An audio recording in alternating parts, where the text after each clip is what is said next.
Hello, beautiful people. It's Lulu. Welcome to the Lulu Essie podcast, where we do things differently. No editing, no polishing, no studio magic, just honest conversations that stay exactly as they happened. My voice may sound a bit different today, maybe a little off, slower, possibly a bit fuzzy, and there's a reason for that.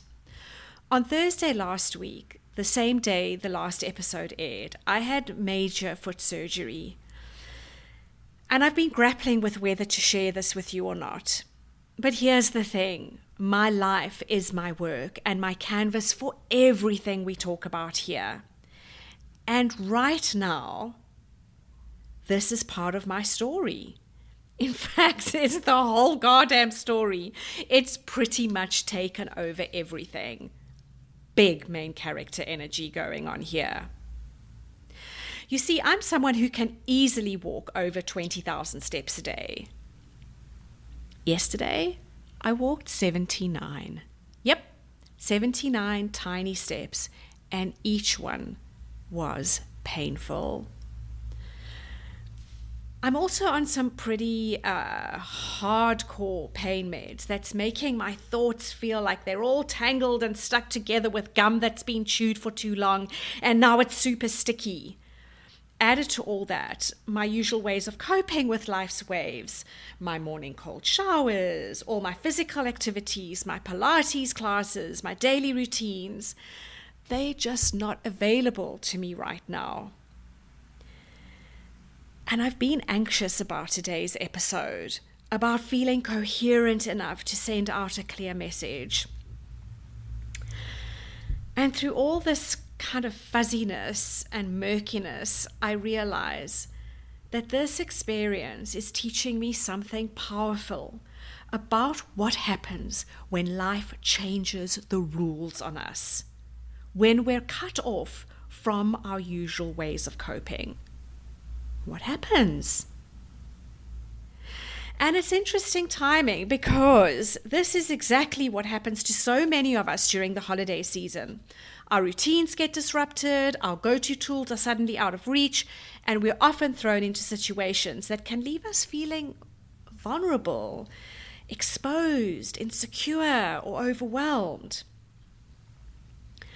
So today, I'd like to have an honest conversation about what it really looks like to handle these moments, whether it's unexpected surgery like mine or the approaching holiday season, when life throws us a curveball and our usual go-to tools go poof and disappear. What happens when life F's up our flow? And before we dive deeper, I want you to take a moment, just pause for a second, and think about your own life right now. What are your go-to ways of handling stress? What tools, daily routines, strategies, what do you use? And what happens to you when those aren't available? What's been coming up for me in this whole experience are ways to ride the waves when the waters get really rough, with things like a surgery recovery or holiday chaos. How do we ride those waves, these waves, with more grace and less stress? I'm discovering that when all of my usual ways of dealing with life are stripped away, I really get to see what I've been relying on. And for me, being physically active isn't just about staying fit. It's how I process and manage stress, how I clear my head, how I make sense of my life. It's been my faithful companion on the wrong road from mental illness to mental health, or mental fitness, to use the words of Simon Sinek. And we'll come back to this in a later episode, I promise. But for now, I want to be honest with you. The last few days have been hard. Really fucking hard. Not just because of the eye-watering physical pain, but because suddenly all my usual coping strategies, all my ways of managing my energy and my emotions are out of reach for me.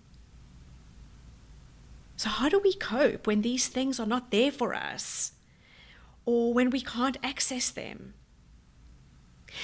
And this kind of is exactly what happens during the holidays. Maybe your usual morning routine gets thrown off because you have a family member or a friend staying with you, or your regular workout schedule gets disrupted by holiday stuff that's happening. Or maybe your quiet time, your me time, your precious, precious me time gets squeezed out by all your social obligations and the expectations on your time. When we lose our usual ways of coping, we have a choice. We can either fall apart, and trust me, I have fallen apart a few times over the past week. I can do that again, or I can get creative and find new ways of taking care of myself and ride this wave. And I know what you're thinking right now, and you're possibly rolling your eyes and thinking, how the hell do I get creative when I feel like crap? Well, yeah, okay, maybe creative sounds a bit too out of reach. Let's just simplify things and simply say, how can we find new ways of riding these waves? What I'm uncovering, what I'm discovering, and I'm discovering this not because I'm like some sort of guru or know-it-all who has it all figured out, but because I'm literally in the middle of figuring this out myself. And I want to share that with you today, because maybe, just maybe, what I'm learning, what I'm uncovering, might bring you a little relief, especially as we move into the holiday season. Oh God, like right now, my life feels like a shit show on speed. And I'm actually just doing the best I can to add a little beauty, a little grace, a little laughter where I can. And I'll tell you what's working for me right now. And trust me, some of these are outrageously simple. But that is exactly the point. When we're in pain, when we're overwhelmed, when life is coming at us sideways, we need simple. We need doable. The first thing I've discovered is that when we can't do our usual big things, tiny things become powerful. Like really tiny. I'm talking teeny tiny. For example, I can't do my usual cold shower routine that I love right now, but I can splash ice cold water on my face. Is it the same? God, no, it's not the same. But it does give me a touch of that reset feeling that I'm craving. It's like a whisper of my normal routine. And right now, that's enough. It's the best I can do, and yes, it is enough. And this translates really well when we're talking about holiday stress, because maybe you can't do your hour-long morning routine because somebody's staying with you. But you can take 3 deep breaths in the bathroom. Maybe you can't get to your regular yoga class, but you can do one stretch that makes your body feel good, maybe one sun salutation. Or for my Pilates people, maybe just the 100, or let's just call it the 20 for now. The second thing I'm learning, and this one is pretty hard for me to accept, is that sometimes the most powerful thing we can do is simply acknowledge how we're feeling. And I'll be honest, there have been moments this week where I've felt completely useless. Just lying here, listless, devoid of any motivation, let alone inspiration, unable to do the simplest things. And fighting those feelings? That just made everything way worse. It made everything feel way heavier and bleaker than it actually is. So instead of trying to push the feelings away, I'm learning to just say, okay, this feels really shitty right now, and that's okay. It's like just softening into it. Not trying to fix it, not trying to make it better, not tie a bow on it, just acknowledging it. And this acknowledgement is what brings this beautiful softening with it. It's like in that moment you kind of become like water, and water can flow. It's not solid and rigid. And during the holidays, this becomes so important. When a family member makes that comment that usually sends you running to the park, running to your workout, running to the gym, or when the family dynamics start pushing all your buttons at once and your usual emergency exits aren't available. Sometimes just acknowledging, wow, this feels really uncomfortable and not good right now. Sometimes just that can create a tiny bit of breathing space, but then add, I'm okay. It's important to add that last bit, I'm okay. The third thing, and this one, might sound a little weird, is finding new ways to move energy when you can't move your body. For me, this has been about finding different ways to shift my state. Instead of my usual physical stuff, I'm discovering that my breath is always available to me. Even when I'm foggy from pain meds, even when I can barely move, I can still control my breath. And in moments that I've felt overwhelmed, and there have been many of them, I've been using the box breathing that I've spoken to you about before. That simple in for 4, hold for 4, out for 4, hold for 4, and then repeat. I've been using that a lot. So I wanted to ask you to just pause for a moment and think about your usual coping mechanisms. The things you do that make you feel better, that help you reset. What is it about those specific things that work for you? What do they give you? How do they make you feel? Take a moment to really kind of think about this and think about the feeling.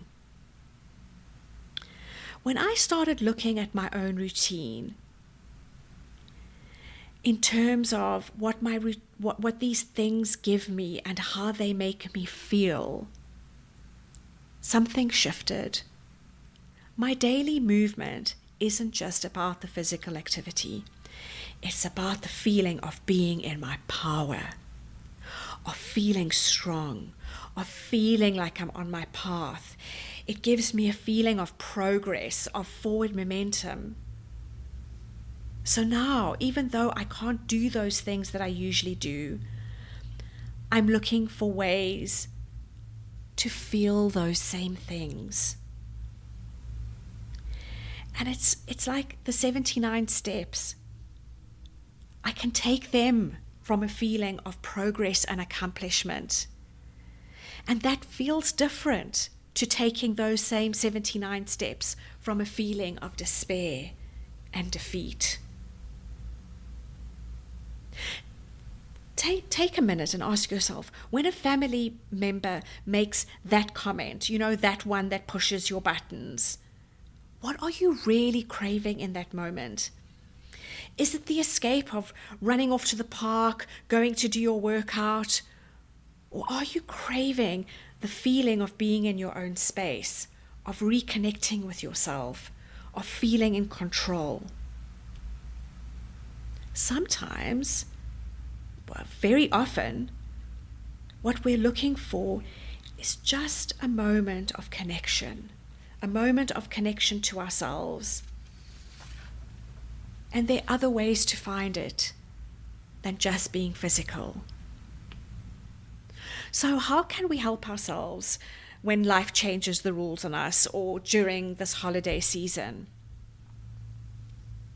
If you usually process stress through intense, hardcore workouts, but you can't get to them, even a 5-minute routine, a 3-minute routine of some simple basic exercises to ground you and center you can go a long way. Remember, keep it simple and doable. It's not time for go big or go home mentality. Self-compassion happens in tiny moments. If your morning meditation gets disrupted by your house guests, maybe it turns into 3 mindful breaths while you're making your morning coffee. If your usual long walk to clear your head isn't possible, perhaps all you need to do is step outside for a minute and feel the cool, fresh air on your face. And let's be really honest here, because that's what we do on this podcast. Sometimes even these alternatives feel hard. Sometimes we're so overwhelmed that even taking 3 breaths feels impossible. I've had moments this week where even focusing on my breath felt too much because the pain was so intense. And that's when we need to be even gentler and even kinder with ourselves. That's when we come back to what we talked about earlier, the simple acknowledgement. This is really hard right now, and that's okay. I'm okay. I'd love to hear from you about this and how do you cope? What are your usual go-to coping mechanisms? And what is it about them that really helps you? And here's something else I've learned this week. On a lighter note, the LOVE framework that I've been sharing with you, well, it comes in a holiday edition. The framework we've been working with that says, listen to your inner voice, own your worth, value your journey, embrace imperfect action. Well, I've discovered a whole new way to look at it, especially when it comes to these crazy times. And I'll break it down. This is when I wish I could rap. L, listen, but not just to your inner voice. For the holidays, listen to your body, listen to your limits. When was the last time you really listened to what you needed? For me, this surgery has forced me to listen in a whole new way. I can't push through like I usually do. And during the holidays, this becomes so important. Listening to when we need a break, when we need space, when we've reached our limit, when we're at max, baby. Oh, own your worth. And for the holidays, own your choices.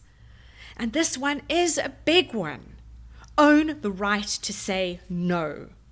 Own your right to step away. Own your right to do things differently this year, just like I'm having to. And that's okay. V, value your journey. And for the holidays, value your peace. This has been big because I've realized that peace isn't just about external circumstances. It's never really about external circumstances. It's about being at peace with where we are right now, with what we can do and with what we cannot do. Yep, it's that inside job again. And during the holidays, this becomes crucial. Maybe for you, it's about finding peace when family or social expectations are pulling you in different directions. Maybe for me, it's like me, it's finding peace with a situation that is so wildly different from what I planned or hoped for. Whatever your situation, what if we made inner peace our absolute non-negotiable priority? And E, embrace imperfect action. And for the holidays, embrace what is. Not what you wish it could be, not what it was last year, not what everyone else is doing, but what is. And right now, for me, that means embracing that I can only do 79 steps. During the holidays, it might mean embracing that some traditions need to change, or that relationships are complicated, or that everything doesn't have to be bloody Instagram perfect. And right now, I'm having to embrace the what is of the fact that I am going over time. So I'm just going to embrace that. So take a moment and think about which part of this framework resonates most with you. Which one feels like it might be your key to moving through this holiday season with more grace, more joy, more ease? Is it listen, giving yourself permission to tune into what you really need? Is it own your own choices, standing firm in your right to do things differently?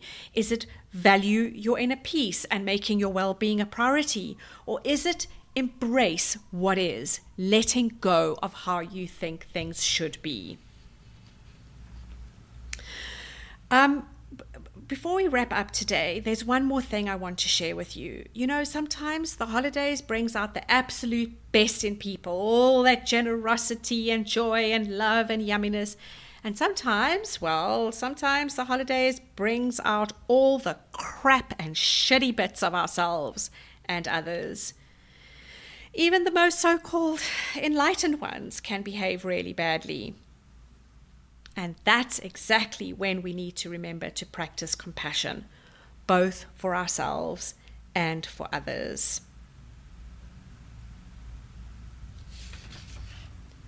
Remember, we're all doing our best with whatever tools we have available in the moment. Sometimes our best looks pretty darn graceful, and other times, well, it's messy and not pretty.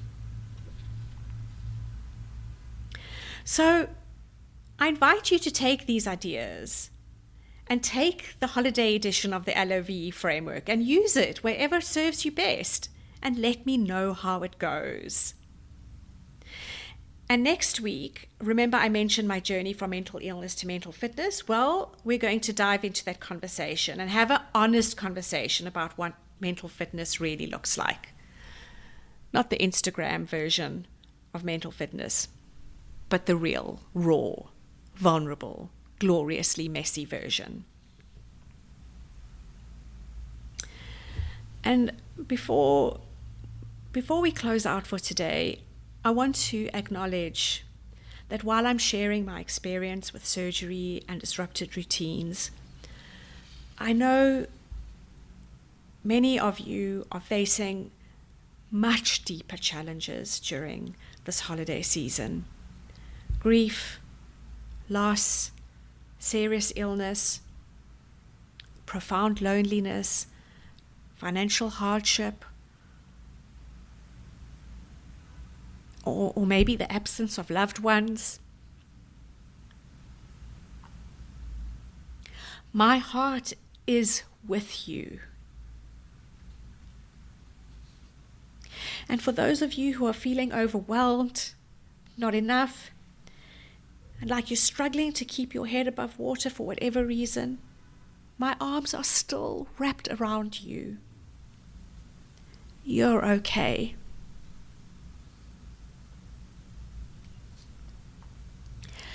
And finally, what comes from the heart reaches the heart. And today, 79 steps in all, like every day. This comes straight from my heart to yours.